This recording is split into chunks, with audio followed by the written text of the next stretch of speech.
Okay, thank you guys so much for joining the October department meeting. We will start off with a very fitting reflection, a quote. This is from the sci-fi horror author Stephen King. Life is like a wheel. Sooner or later, it always come round to where you started again. Thought that was pretty good. All right, so the agenda, again, a lot of hanging topics that we do month to month. We will start off with an update from our VP, COO, CNEO, Dale, who just joined the call. Then a quick blurb about accounting regarding our OT and our productivity. RT Skills Fair is complete, but we have a regional skills fair for L&D that I'll talk about a little bit more in detail. Again, here we have an HRO safeties topic that we will share. Some infection prevention guidelines, again, some hanging topics. RT equipment, we'll talk about the newly deployed transcutaneous monitor, how it went, and moving forward, what we'll do. Hanging topic about team, about signing off on time cards, an update from the Unibase Practice Council. Danielle and Carrie are not on the call yet, but I do, if they aren't here, I do have some updates on their behalf. Employee satisfaction. We'll go over scanning scores, some open positions, and some people that we're looking forward to onboarding in the next couple of weeks. Kudos, and then open forum and questions. So without any further ado, I will leave the floor to Dale. How's it going? Going pretty good. How are you? Good. All right. So I'm going to give just a couple of updates. First thing is patient satisfaction or patient experience. So we are currently inpatient, we are at the 45th percentile on a max goal of 43. So we are slightly above goal, but we did slip in September. So, just reminding everybody, how important patient experience is. It's really important that it's not just about being nice to a patient and connecting with them.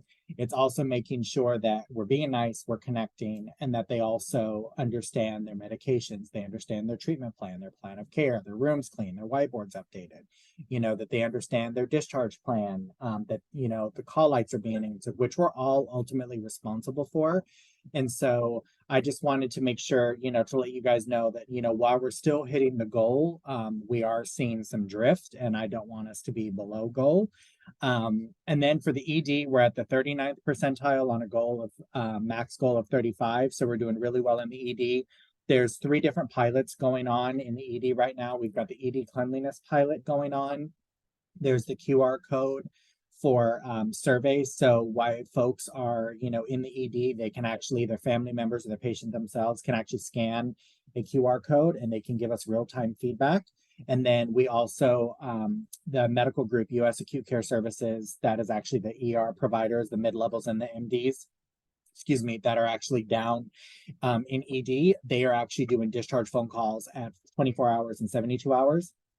And so that has really helped. And then, of course, we're also kind of on the side. It's not a pilot, it's more of just work we're doing on the back end, is just refurbishing, painting, putting the Acrovin on the walls, doing that kind of stuff, which we're trying to do all over the hospital. So wanted to give everybody an update there. The other thing I really wanted to update everybody on is there was a memo that went out that talked about how, I think I'd been telling you guys the last couple of months about kind of the restructuring of CommonSpirit. And so we actually, instead of being Northern and Southern California, we are now One California. And across the entire enterprise, there are now 5 markets. And we're not using the word market anymore, we're actually using the word region. So California is now the California region. And then there's Colorado, Utah, and Kansas, which is the mountain region. We've got Midwest and Southwest, which is central region. There's Pacific Northwest, which is the Northwest region. And then there is the Southeast and Texas, which is the South region. So just wanted to let you guys know that. So we are California region now. They did let us know who the actual regional leadership is going to be. So Julie Springle's the regional president of California. Then we've got Ron Yolo, who is the chief nursing officer for the region. We've got Nick Testa, who is our chief medical officer. Sue Pietrofesso, who is our chief strategy officer. There's a VP of administrative services that's to be determined. And then there's going to be a market president. So in California, we represent the largest region in the entire enterprise. So there's going to be 5 market presidents: Southern California, Central Coast, Central Valley, North State, and Sacramento. And then we have Karen Buckley, Dawn Fowler, and Anita Chandrasena, who are remaining on in regional leadership roles that are to be determined. And then we're going to be having some discussions about who those market presidents are going to be. They're still finishing up those job descriptions, but essentially each market will have a market president, and then each hospital president will report up to them, and then they'll report directly to Julie Springle. Then they also made some decisions about like our chief HRO person, information officer, finance, all of that. So wanted to let you guys know that, just so that that common spirit, we really are moving towards one common spirit. And so this is really another big step in that direction by really making sure that we've got designated regions, designated leadership. There's a very systematic reporting structure. We're putting significant processes in place to make sure that, there's communication, that it's bi-directional. And so that there's things that we're communicating at a market level, even a hospital level, that communication is, bi-directional and going up to the top. And then also, especially from where we are and where you guys are, making sure that any changes in any information is also making its way down to frontline staff. So I did want to make sure that you guys knew that. Some other things, I don't know, Brian may talk about it today and is going to look at the list, but if you haven't done your flu, TB, and fit testing, it's actually past due at this point. I really need everybody to get that done by the end of the week. We've got quite a few people who still have not. So that's either your flu shot or your declination. If you do your declination, you'll be in a mask from tomorrow until April 30th of next year. Also, the TB skin test. If you do the TB skin test, you can call Employee Health to get that done and then have it read. If you don't do TB skin test, then you need to check with Employee Health whether you need to do the labs or if you need to do another chest x-ray. And then, of course, just for the fit testing. The other thing, last thing I wanted to update you guys on is I am going to be sending out a memo to all employees today before I leave the office regarding the COVID-19 booster. So we did roll out a survey to all of the staff and regarding about whether or not folks would be interested in the COVID-19 booster. And we did get responses from 118 staff that they would be interested. So we are going to be starting our clinics starting this Friday. So it's going to be November 3rd, November 10th. No, the 10th, I think, then the 17th, and then we're going to do one in December. But basically, it's every Friday except for the Friday after Thanksgiving. And we're going to be offering 2 hours. We're going to do alternating Fridays. We're going to do one early morning session from 7 a.m. to 9 a.m. And then we're going to do one 3 to 5 p.m. So if you're interested in getting your COVID-19 booster, anybody that submitted yes on the survey when we sent it out, we're going to go ahead and push out that Ready, Set, Axion survey. That's going to be pushed out by the end of today. And then if folks, were either unsure, didn't complete the survey and they do want the vaccine, then of course, when they show up, then we can actually register them and then we'll have laptops there and they complete the survey and do the vaccine. So I'm going to get that memo sent out.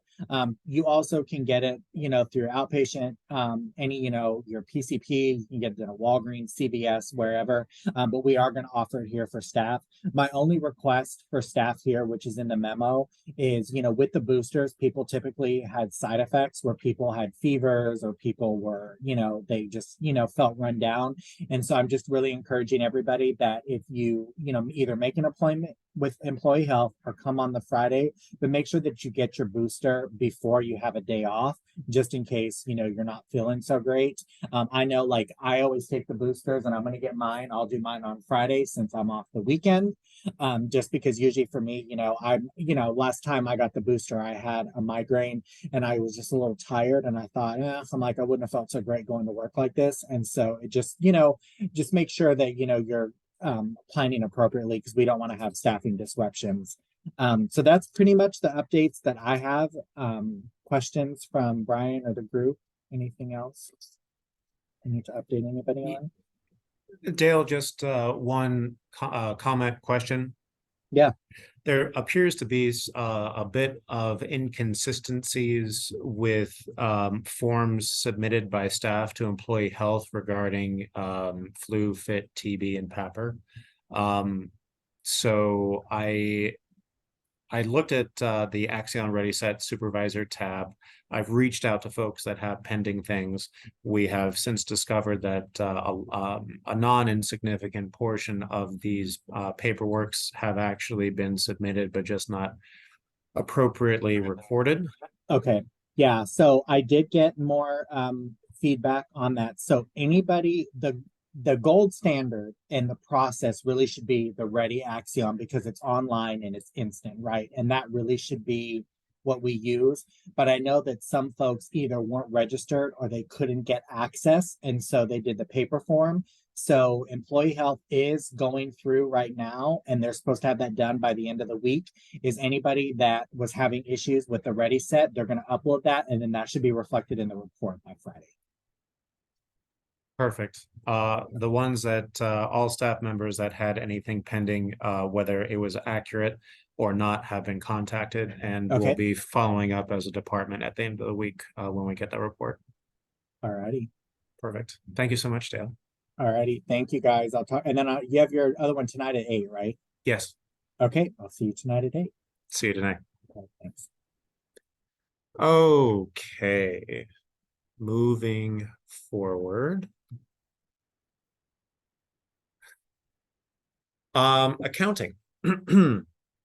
So productivity, again, as you guys probably know full well, our ICU has been and ER have been particularly busy recently. Our productivity has been phenomenal. You guys have been doing a great job as shift leads, running the shift and sending home people when you need to, and keeping them also when the census requires it. So year-to-date productivity 106.7, knocking it out of the park. Very good. Overtime a little high, 4.84. But again, we've had some unexpected absences. We're going to be getting some leaves of absences moving into the future. But with that said, we also are getting we'll be onboarding quite a few full-time temps and per diem staff members plugged in. So hopefully the amount of overtime that we're incurring, it will go down as a result, as we're more fully staffed and able to take on these LOAs. With that said, my stance is I'm always going to staff you guys first. If our overtime is high, our overtime is going to be high. I want to make sure that you guys have safe working conditions when you're on site. So that is the update from accounting. So we have a labor and delivery regional competency that's going to be occurring at CLC November 14th and 15th. Quite a few of you have already signed up through the Google Drive that was sent out to your email. Some of you have yet to do so.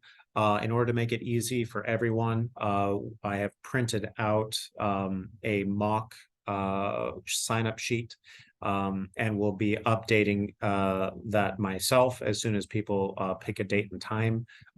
This is in the department. It's actually taped to the door. So if you've not signed up for one of these sessions yet, go ahead and take a look at what is open, put your name down, and I will get you plugged in myself. So if you have any questions, comments, or concerns, this is considered a mandatory training. That being said, we also have a mega code on site here at Woodland. If you're able to attend that, that's wonderful. I will not be pushing to get people to go into that mega code here at Woodland. My priority for the month of November will be this regional RT competency that is being kind of run by Mercy San Juan and their NICU educator Scott Aliquest. So again, any questions or comments, concerns regarding this, please let me know. But otherwise, if you haven't signed up, please do so soon. All right, HRO, attention to detail. For those of you that are taking a look at the slide deck, what is pictured is a disaster. This is a regular non-MRI compatible bed that is attempting to hot dog its way through an MRI scanner. This was brought to our attention yesterday in our leadership meeting.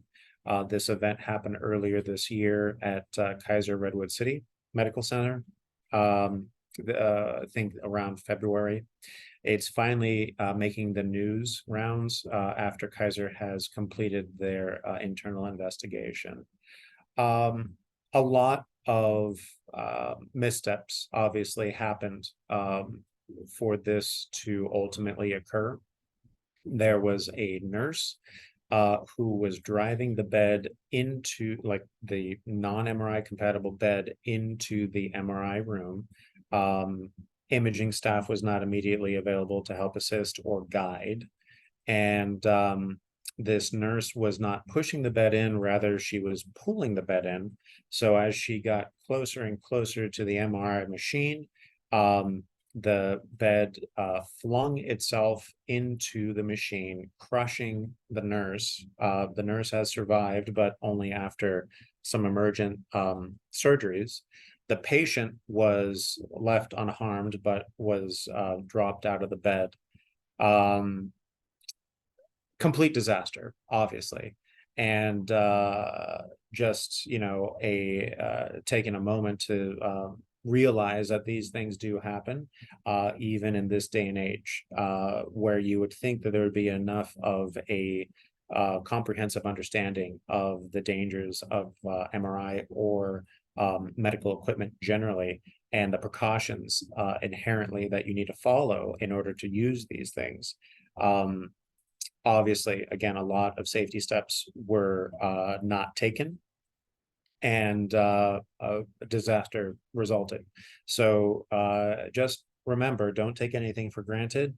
Follow the guidance, policies, and procedures of whatever it is that you're doing or using, and help avoid just catastrophes like this. So just general HRO FYI. Another hanging slide, infection prevention. Again, we are always audited month by month. It could be a nurse, could be a doc, could be an administrative person. They're always watching staff members of all stripes going in and out of rooms, making sure that they are performing the appropriate hand hygiene based on the isolation that the patient may or may not be in. At the very least, making sure that people are gelling in and gelling out consistently. RT is doing well. So keep up the good work. And this is to dovetail onto what Dale was saying regarding the various employee health requirements that are needed, whether it's fit flu, TB, or PAPR training. These are all due by today. I've gotten a preliminary report of the staff, and as I told Dale after some initial conversations, it's been made pretty clear that there is some inconsistencies with what has been turned in relative to what has been reported out. I should be getting a finalized accounting by the end of this week. And when I do, again, I'll be reaching out to those who are non-compliant. And of course, if this is you, if you think it's you, please reach out to Employee Health to help rectify that. If your name ends up on that list, I'll be reaching out to you directly. The PAPR certification, just again to reiterate, it's super straightforward and easy this year. I printed out paper copies of it. They're all in the department. If you just fill it out, put it into the office box, I can ensure that this gets sent over to Employee Health and that you are compliant. Basically, it is a little survey questionnaire, has about 5 questions on it. You sign it, you date it, put your name on it. Say that you're competent after watching the video and you're good to go. That can either be faxed, emailed by your own self, or just put it in the department mailbox, and I'll do it on your behalf. But there are additional copies on the department table currently if you need to do that. All right, transcutaneous monitor deployed to the first patient. This was ICU bed 1. More or less, this was a success. I think there were some learning opportunities for all of us, not just within our department, but outside of it. I guess tackling the last part first, I was made aware after the patient had passed and the room was turned over by EVS that our equipment was it was moved out of the room inappropriately.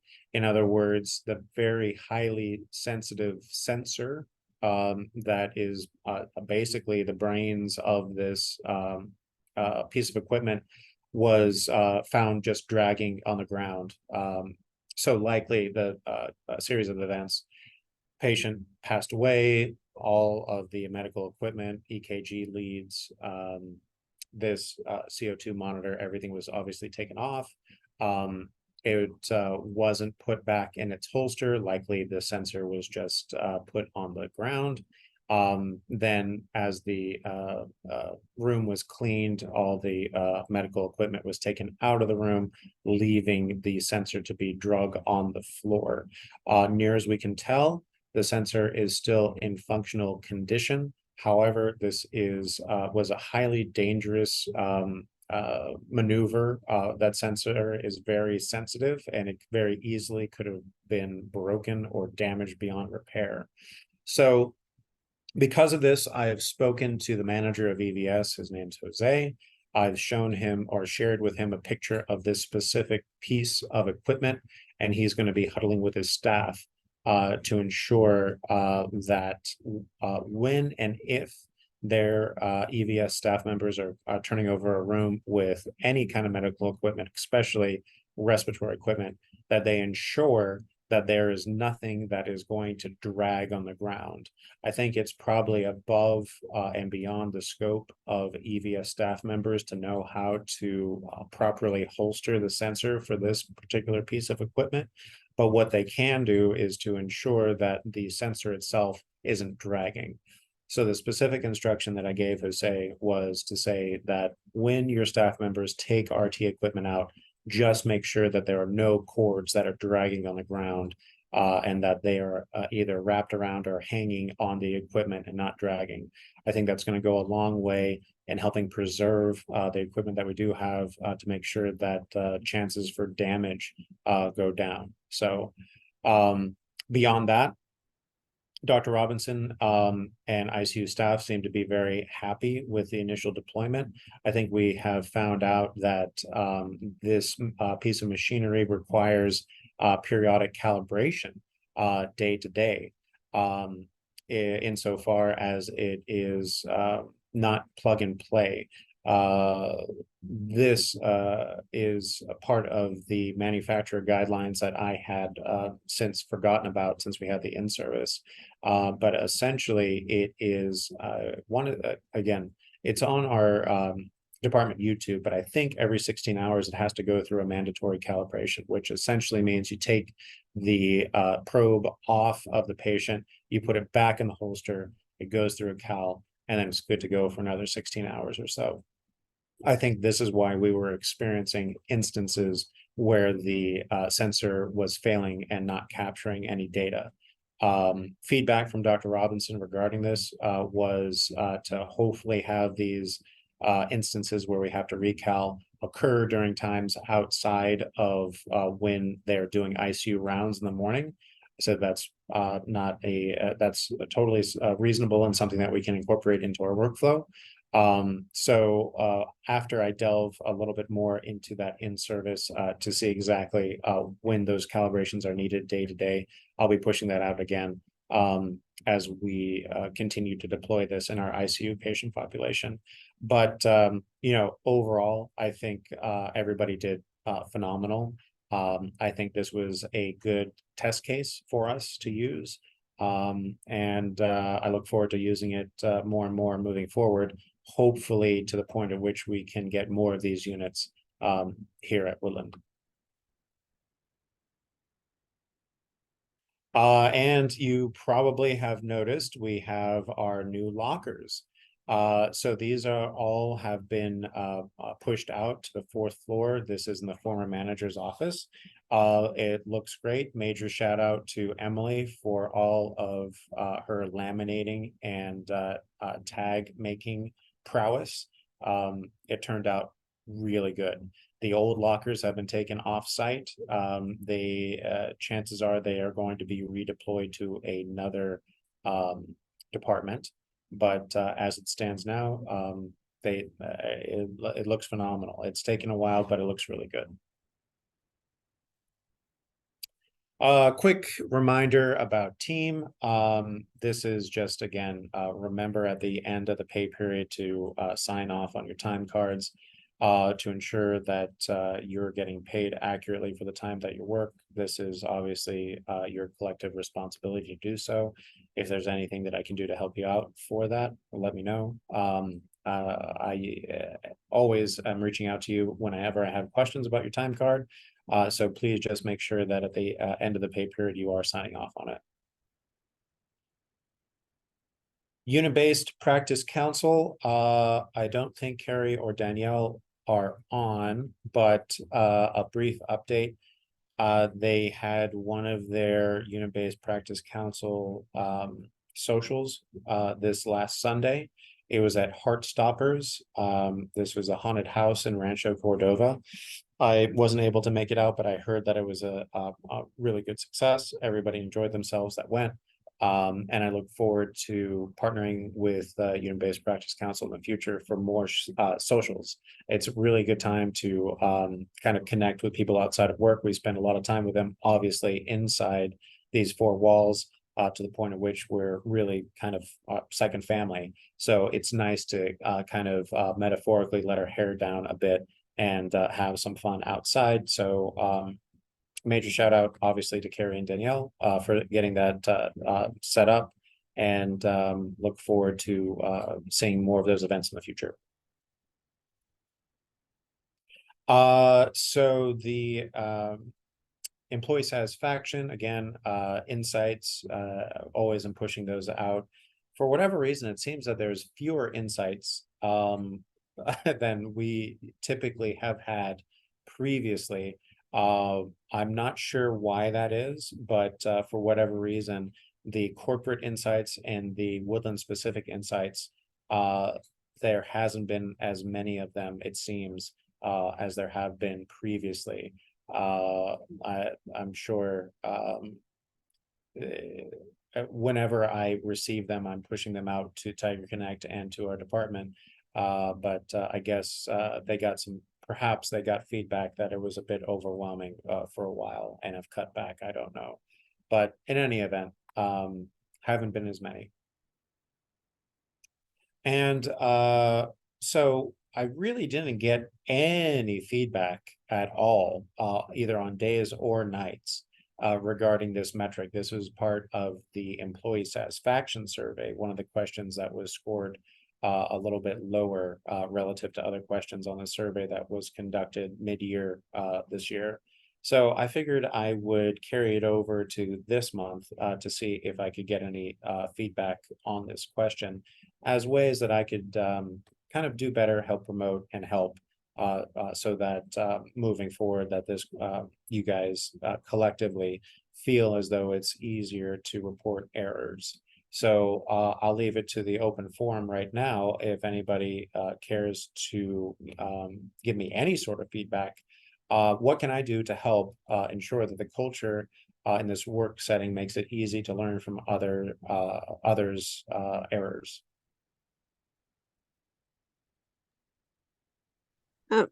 I don't know why we scored low on that. I mean, I guess my thought is maybe we were thinking more collectively as a hospital in whole rather than just our department. I think you're good about when you hear about a mistake or something, putting it on Tiger just as a reminder of what to do. So I would say it's more collectively, like maybe things going on in the ICU, we see errors happening, but we don't hear about it so much. Or yeah, that's the only thing I can think of. I think you're pretty good about reminding us to of what to do when an error is caught. All right. Yeah, excellent feedback, Emily. I didn't even think of that. It very much could be the sense is from a whole as opposed to a department specifically. Any other questions, comments, feedback?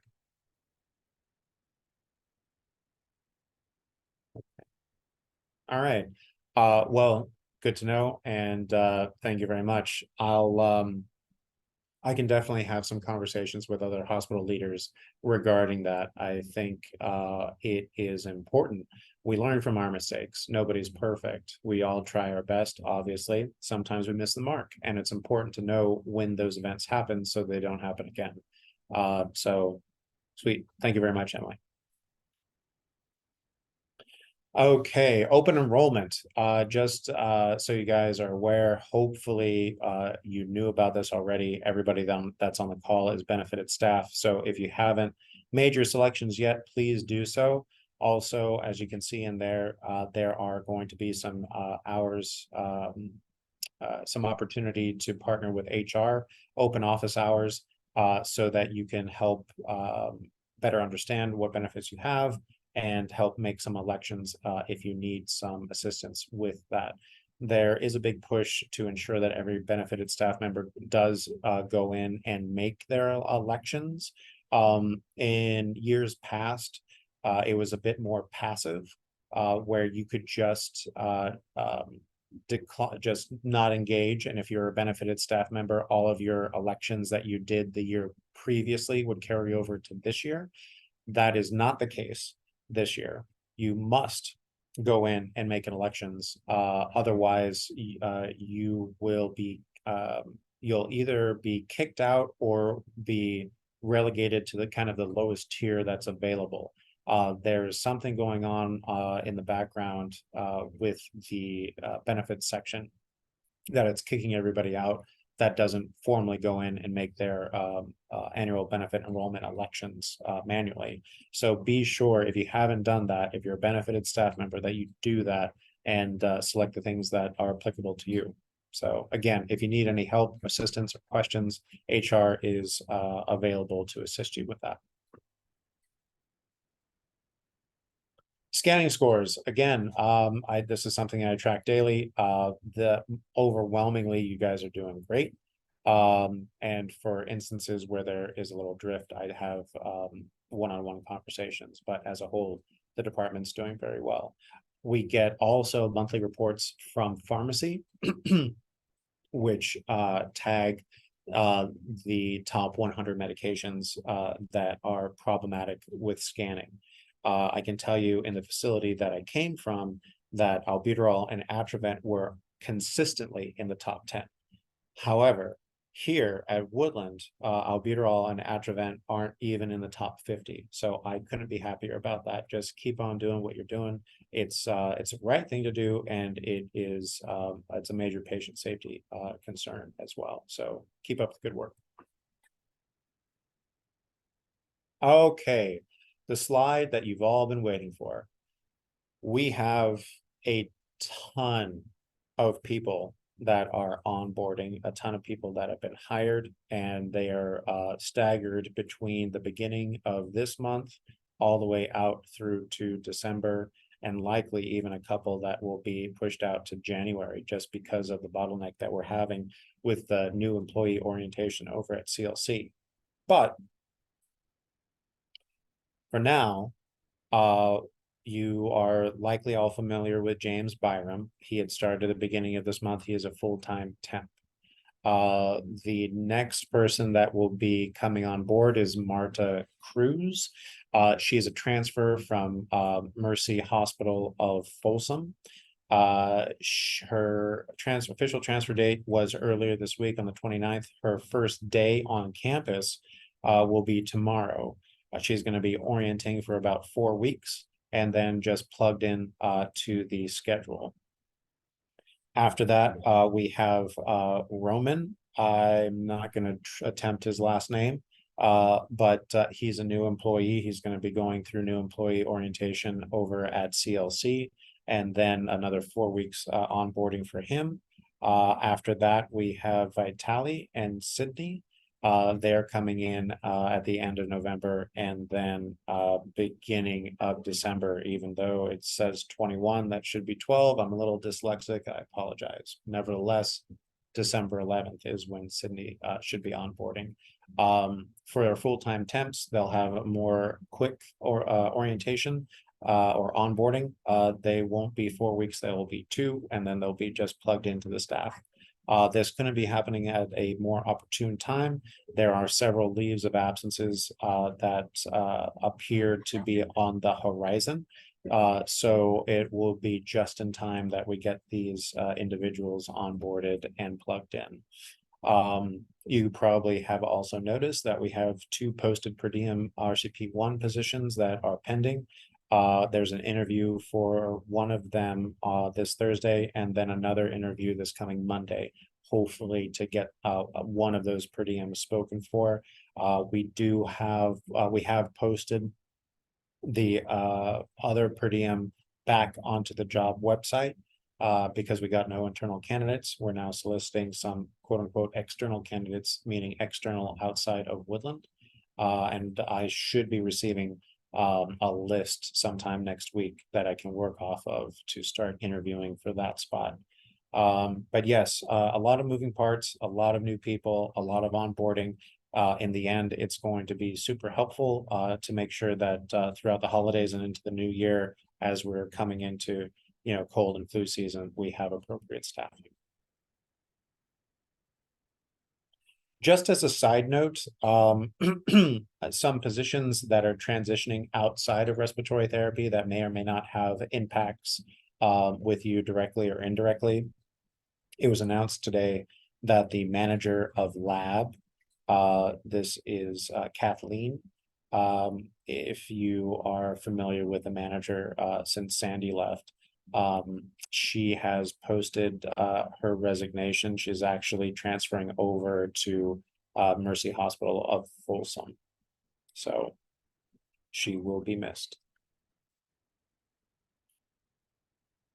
We just had one RT kudos on the board for the month of October that went to Elvis. So thank you, Elvis, for being a rock star in the ER. Elvis will be getting himself a cafe gift card later today. And just as an FYI, the RT Week raffle, the drawing has already concluded, and most of the gifts have been handed out already. I still need to connect with Mike Obermark and Gary Verk. But Mike, since you're on the call right now, congratulations. You have won the Bluetooth speaker. It's awesome. Yeah. So other than that, questions, comments, concerns, this is all I have for you this month.